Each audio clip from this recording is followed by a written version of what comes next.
지난 시간에 전사님이 세례 요한의 세례와 예수님의 성령 세례를 비교하는 설교를 했고, 그리고 세례 요한의 세례가 가진 한계에 대해서 이야기했고요. 그리고 어떻게 세례 요한이 예수님의 길을 예비하는 자가 되는지, 그리고 여기에서 설교 듣는 여러분이 왜 세례 요한보다 더 나은 사람인지 이야기를 했어요. 그래서 예수님은 세례 요한한테 세례를 받으세요. 이상한 일이죠. 왜 예수님이 세례 요한한테 세례를 받아?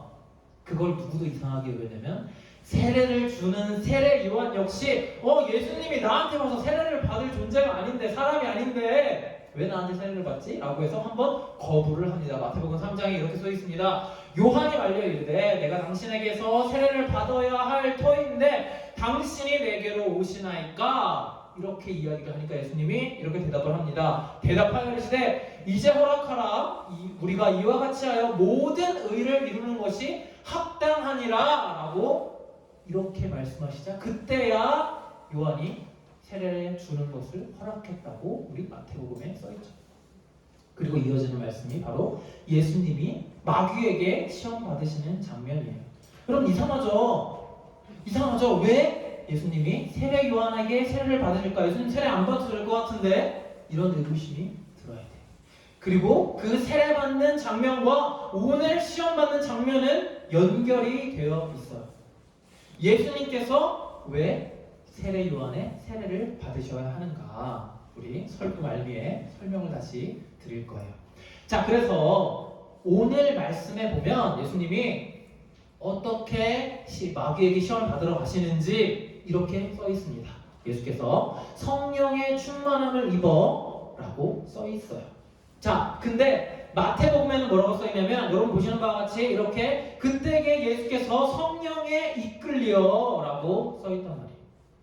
오늘 본문과 마태복음이 이야기하는 부분이 살짝 다르죠. 마치 누가복음을 읽으면 이제 예수님이 밥도 열심히 먹고 마귀랑 싸우기 위해서 밥도 열심히 먹고 스파링도 열심히 해서 근육을 이만큼 키워가지고 이제 내가 마귀랑 싸워도 되겠다 해서 성령의 충만함을 입어 가신 것처럼 우리가 오해할 수 있도록 쓰여 있단 말이에요. 그런데 마태복음에 뭐라고 써있냐면 성령에 이끌려 마귀에게 갔다라고 말씀하시는 거예요. 여러분 삼위일체라는 말 알아요? 성부, 성자, 성령이 다르지 않다, 하나다라고 하는 거죠. 그게 삼위일체야. 우리는 유일신 하나님을 믿는 종교가 아니라 삼위일체 하나님을 믿는 종교예요. 유일신 하나님을 믿는 종교는 어디다? 거기는 유대교예요, 여러분. 자, 이런 교리적인 거는 나중에 다시 설명해 줄 거예요. 어쨌든 성부, 성자, 성령이 한 하나님이다 라고 하는 종교를 우리가 믿고 있는데, 여기에 성령에 이끌려 라고 하는 이 성령은 누구야? 하나님이죠. 예수님은 누구예요? 하나님이죠. 하나님은 누구예요? 하나님이죠. 자, 그럼 성령에 이끌려 갔다는 건 어떤 의미야? 다른 말로 바꿔 말해서 스스로 원해서, 하나님이 시켜서, 자원하여서, 뜻이 있어서 예수님이 가신 거예요. 예수님이 이제 마귀랑 싸워서 이길 수 있겠구나, 전에는 좀 힘이 없었는데 이제는 좀 준비가 됐어 하고서 성령이 충만해서 가신 게 아니라 성령에게 이끌려 스스로 원하셔서 가셨다는 의미예요. 표현은 다르지만, 누가복음과 마태복음의 표현이 다르지만 두 복음서 모두 동일하게 이야기하고 있는 것은 이 시험이 하나님의 뜻 안에서, 예수님의 뜻 안에서, 성령의 뜻 안에서 이루어졌다는 것을 밝히고 있어요. 누가복음에 오늘 본문에 뭐라고 써 있다고요? 뭐의 충만함을 받아서? 성령의 충만함을 받아서 시험 받으러 가시는 거라고요. 자, 이것이, 이 시험의 의미가 하나님 안에서, 하나님 뜻 안에서 스스로 받으신 거라는 걸 누가복음과 마태복음 둘 다 이야기하고 있습니다. 그래서 첫 번째 시험을 이제 이렇게 받으시죠. 어떤 시험이에요? 돌을 떡으로 만들려고 했습니다. 여러분 이 시험의 의미를 잘 생각해요. 지금 여러분 떡 주면 좋아요? 좋죠. 전사님 좋아. 돈을 많이 주세요. 좋아. 좋은데 여러분은 살짝 안 좋을 수 있어. 그리고 우리나라는 특히 굶는 사람은 별로 없잖아요. 물론 전사님이 가끔 배고플 때 있지만 굶는 사람 별로 없잖아요. 그래서 먹을 게 워낙 풍성해져서 이 비유가 우리에게 와닿지 않을 수도 있지만 사실 당시만 해도 이제 기원으로 넘어간 1세기 전, 1세기 2000년 전 그때 먹을 게 절대 풍부하지 않았습니다. 굶는 사람이 굉장히 많았어요. 그리고 우리나라 말고 다른 나라에 가면 그런 분들도 있다고 많이 이야기들을 하잖아요. 그러니까 먹는 문제가 당시 사람들에게 정말 중요한 문제고 평생 굶주리다가 죽는 사람들도 굉장히 많았어요. 그 사람들을 위해서 구원자라면 하나님의 아들, 그러니까 이 세상을 구원하러 온 존재라면 이 세상에 널려 있어서 누구나 던지고 놀고 위험하기까지 한 이 돌을 떡으로 바꾸는 이 능력을 보이는 게 당신이 마땅히 해야 할 일 아닌가요? 구원에 당신이 말하는 구원이라는 게 그런 거 아닌가요? 세상이 더 풍족해지고 굶는 사람이 없어지는 게 구원이 아닌가라고 마귀가 묻는 겁니다.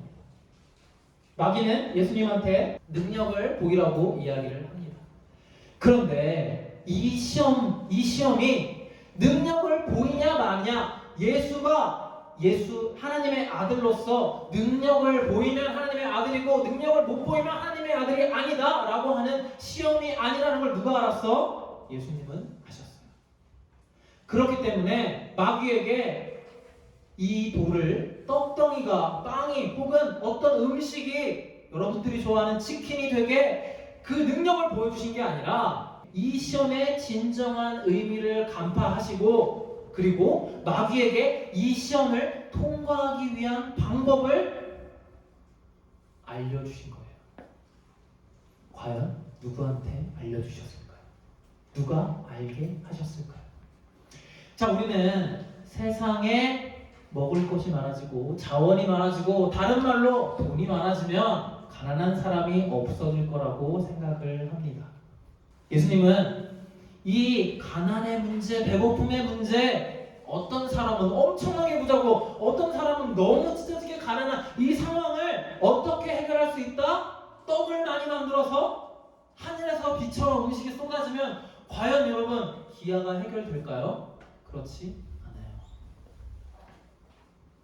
어떻게 해야 해결할 수 있냐면 하나님의 말씀이 있어야 한다고 이야기하시는 겁니다.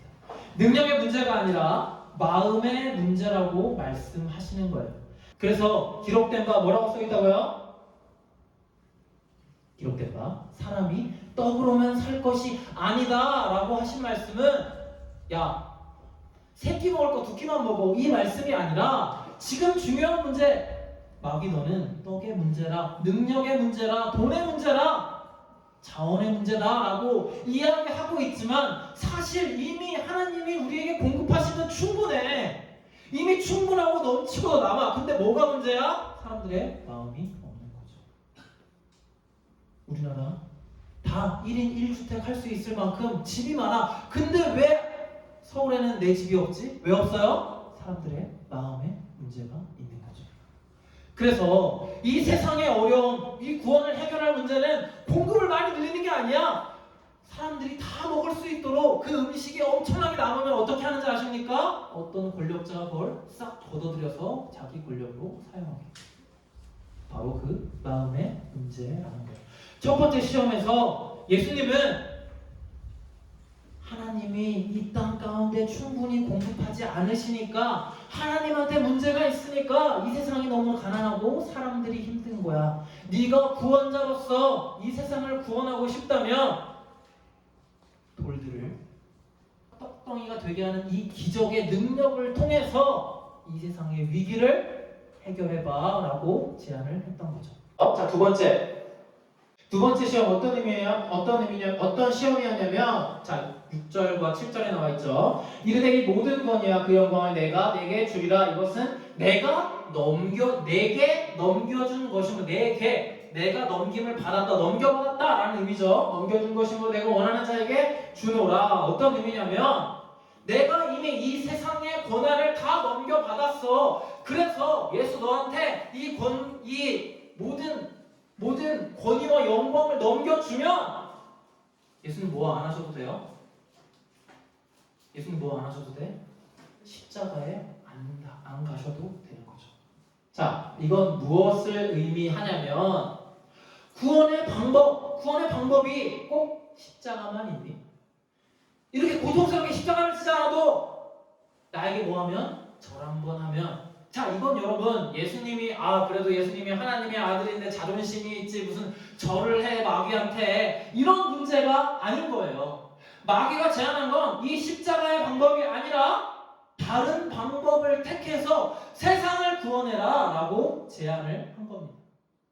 그리고 마귀의 말은 어느 정도 일리가 있어. 자기가 이 세상의 주인이래. 자기가 그 권한과 권위와 영광을 다 넘겨받았대요. 내게 넘겨준 것이라고 하죠. 근데 그 누가 넘겨줬어? 하나님이 넘겨줬어요. 하나님이 마귀에게 네가 이 세상을 다스리라고 위임하셨어요? 아니죠. 누가 넘겨줬어? 하나님으로부터 그 권위를 받은 그 매니지먼트를 해야 되는 인간이 사탄의 그 죄의 순종함을 통해서 그 모든 권위와 영광을 사탄에게, 죄에게 넘겨준 거죠. 그러니까 이 말은 어느 정도 맞아.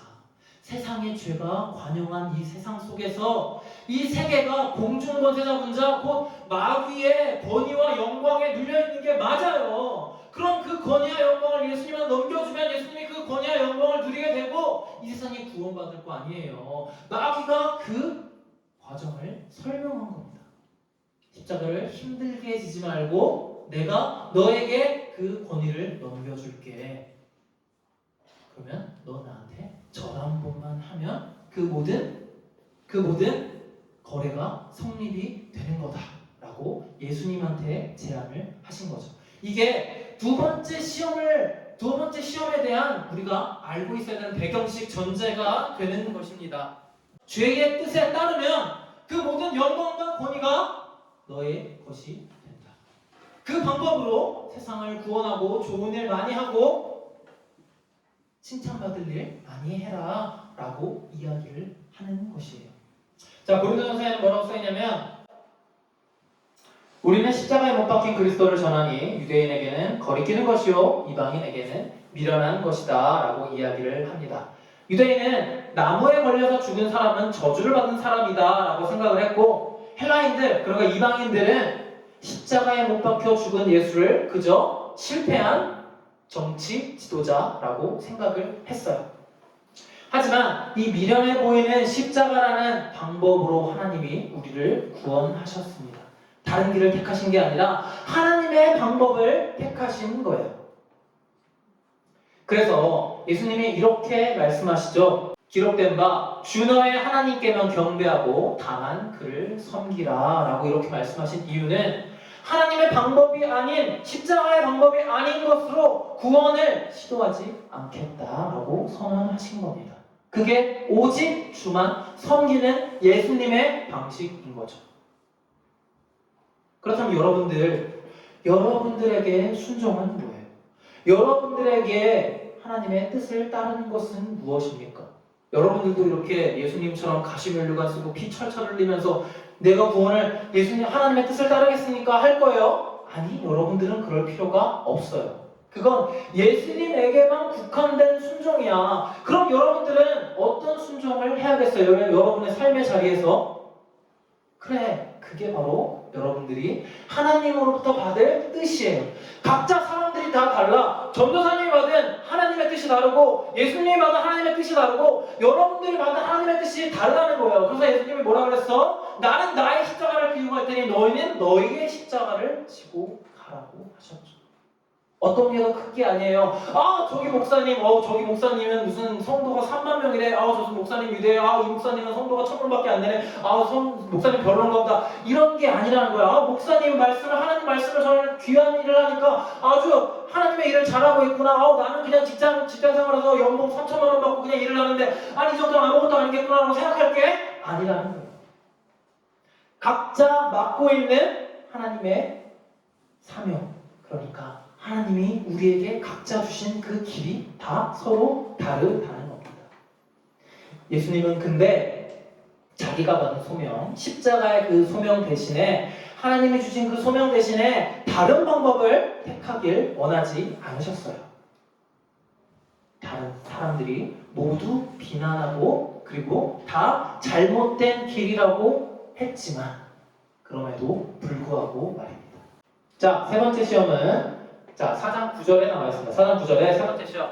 또 이끌고 예루살렘으로 가서 성전 꼭대기에 세우고 이르되 내가 만일 하나님의 아들이거든 여기에서 뛰어내리라. 자, 뛰어내리면 뭐가 와? 천사가 와서 그 발을 땅에 부딪히지 않게 해주는 겁니다. 여러분 이걸 통해 뭘 알 수 있어요? 예수님은 높은 곳에서 떨어져도 죽지 않는 특별한 존재구나. 여러분도 한번 해보겠어요? 저 높은 국사봉에서 한번 뛰어내려보세요. 여러분 만약에 살아남아서 천사가 맞춰주면 많은 사람들이 와 진짜 하나님 계시네. 그리고 전도가 될 거 아니에요. 우리 교회에다 몰려올 거 아니야. 그런데 예수님은 그 방법을 어떻게 하셨다고요? 거부하셨어요. 예수님 만약에 높은 선 혹은 높은 성 꼭대기에서 뛰어내리셔서 안 죽으셔서 많은 사람들이 그걸 봤다고 쳐봐요. 그러면 당장 오늘부터 예수님 믿을게요 하지 않겠어요? 그런데 예수님은 그 방법을 택하지 않으셨던 거예요. 예수님이 죽었다가 부활하셨을 때 세상에 전도하기 위한 가장 손쉬운 방법은 로마 황제 앞에 나타나시는 겁니다. 대제사장 앞에 나타나시는 거예요. 그 사람들을 뒤로 나자빠지게 깜짝 놀라게 해서 네가 나를 못 박은 빌라도니 나 이렇게 살아있어라고 보여주시는 겁니다. 그런데 예수님 그런 방법을 택하지 않으셨죠. 어떤 방법을 택하셨어요? 예수님을 부인하고 부정하고 팔아먹고 뿔뿔이 도망친 그 제자들 앞에 나타나신 겁니다. 그리고 누가 이겼어요? 로마 황제가 이겼습니까? 베드로와 그 제자들이 이겼습니까? 지금 여러분 로마 황제가 섬기는 그 황제들을 예배합니까? 그 로마 황제가 섬겼던 제우스를 예배합니까? 아니요. 예수님을 예배하고 있잖아요. 누가 이겼어요? 예수님이 승리하셨죠. 예수님이 사용하시는 방법은 그런 거라는 거예요.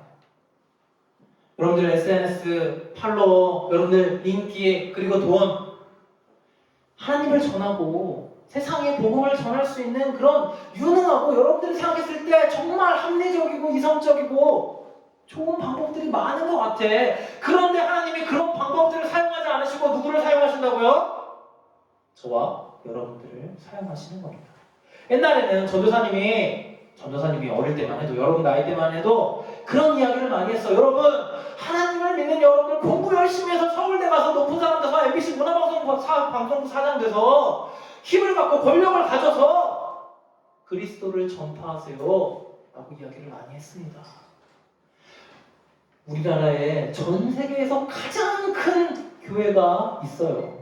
전 세계에서 우리나라에서 가장 큰 게 아니라 전 세계에서 가장 큰 교회가 우리나라에 있다니까요. 그 교회가 우리나라에 생겨서 우리나라 기독교가 잘 됐습니까? 여러분? 왜 기독교 인구가 자꾸 줄어가고 있죠? 과거에는 번영신학이라고 해서 내가 잘되고 높은 자리에 올라가고 이걸 통해서 하나님이 저 사람에게 얼마나 복을 주셨는지 사람들이 알게 하고 그걸 통해서 나도 저 사람처럼 복 받고 싶다라는 그 마음을 품게 해서 사람들을 교인으로 끌어모으려고 하는 시도가 많았어. 그런데 오늘 본문을 보니까 예수님이 그런 방법을 사용하셨나요? 그렇지 않죠. 그래서 여러분들이 중요하고 나는 맨날 설교 시간에 와서 잠만 자는데 내가 뭘 중요해? 라고 여러분 생각하기 쉽지만 절대 그렇지 않습니다. 예수님이 세례 요한에게 세례를 받으심은 세례 요한이 의미하는 게 뭐였죠? 율법이라고 했죠? 율법 나쁜 거예요? 좋은 거예요? 좋은 거야. 하지만 인간으로서 우리가 다 좋다고 여기는 그 율법, 법률, 윤리, 도덕 그 좋은 것들마저도 예수님이 겪으셔야 되는 문제였던 거예요. 왜 겪으셔야 돼? 예수님이 인간이 되신 이유와 같습니다. 예수님 인간이 돼서 좋았겠죠. 여러분 사람이어서 사람으로 태어나면 너무 좋잖아요. 좋은 거야. 좋은 건데 그 좋음이 인간의 영광이 하나님의 영광에는 미치지 못한다니까요.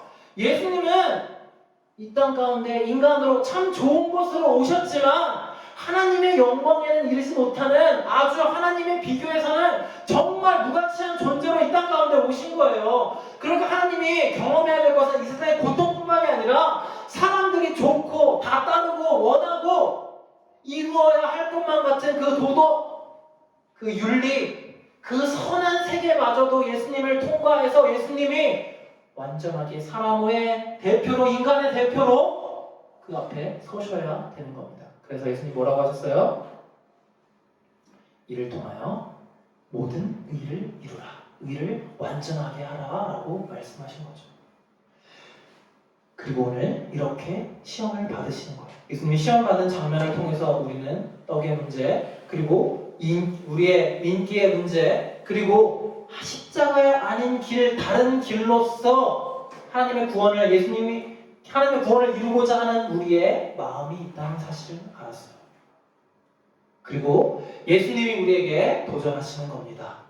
너희도 나와 같은 길을 걸어가면 좋겠다. 오늘 이 예수님의 시험을 통하여 여러분들이 받고 있는 그 시험, 하다못해 내가 학원 가야 되나 교회를 가야 되나 이 고민하고 있는 이런 것까지도 예수님이 먼저 시험을 받으시고 그리고 우리를 위해서 모든 그 시험을 이기셨다는 사실을 여러분 아셨으면 좋겠어요. 우리보다 먼저 시험을 받으시고 먼저 그 시험을 이기신 예수님, 우리의 모든 고통을 몸소 겪으신, 체휼하신 그 예수님이 바로 여러분들의 구주이십니다. 시간 함께 기도하겠습니다.